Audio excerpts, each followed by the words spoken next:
Bismillahirrahmanirrahim. Alhamdulillah, wassalatu wassalamu ala rasulillah wa ala alihi wa ashabihi mawala la hawla wa la quwata illa billah amma ba'du.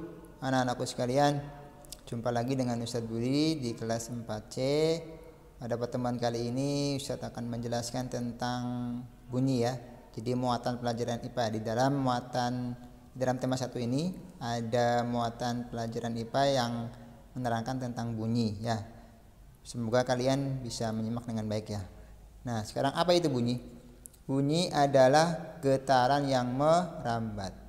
Ya, bunyi adalah getaran yang merambat. Contoh, misalkan ada petasan. Nah, biasanya kalian kan mendengarkan. Nah, dari petasan itu bunyinya merambat. Melalui apa? Melalui udara. Nah, jadi segala sesuatu yang bergetar, yang merambat itu disebut dengan bunyi. Gampangnya getaran yang merambat lah bunyi itu. Nah, ternyata bunyi itu mempunyai sifat. Apa itu di antara sifat bunyi? Yang pertama dapat merambat, yang kedua dapat diserap atau diredam, yang ketiga dapat dipantulkan. Nah, itu adalah sifat dari bunyi. Terus ada beberapa istilah yang bisa kita temukan di dalam bunyi. Bunyi itu kan getaran yang merambat. Nah, getaran itu biasanya mempunyai simpang. Ya, simpang getar. Simpang getar tersebut disebut dengan amplitudo. Amplitudo, yang mana amplitudo ini akan mempengaruhi kuat atau lemahnya bunyi.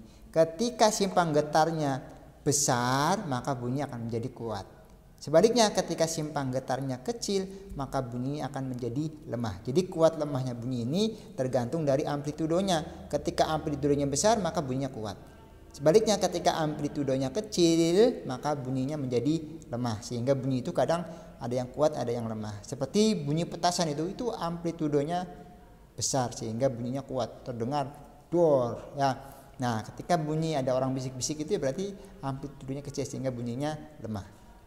Nah, selain amplitudo ada juga yang disebut dengan frekuensi. Apa itu frekuensi? Frekuensi adalah banyak getaran tiap detik.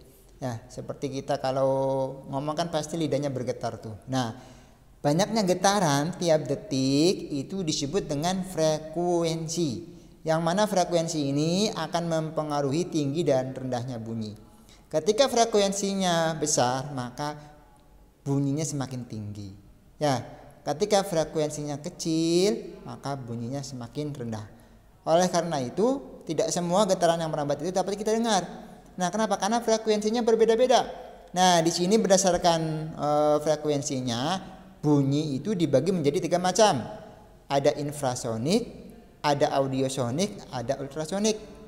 Nah, bunyi infrasonik itu frekuensinya di bawah 20 Hz.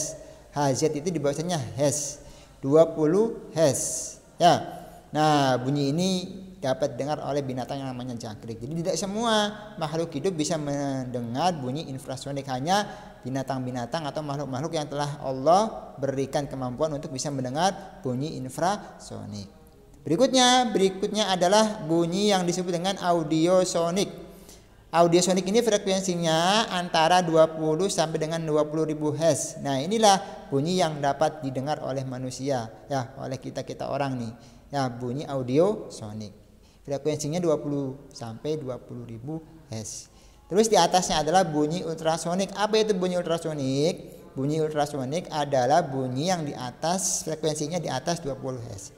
Ini hanya dapat didengar oleh binatang yang namanya lumba-lumba. Tidak semua binatang dapat mendengar bunyi ultrasonik. Ini kalau disingkat oleh Ustadz itu innau.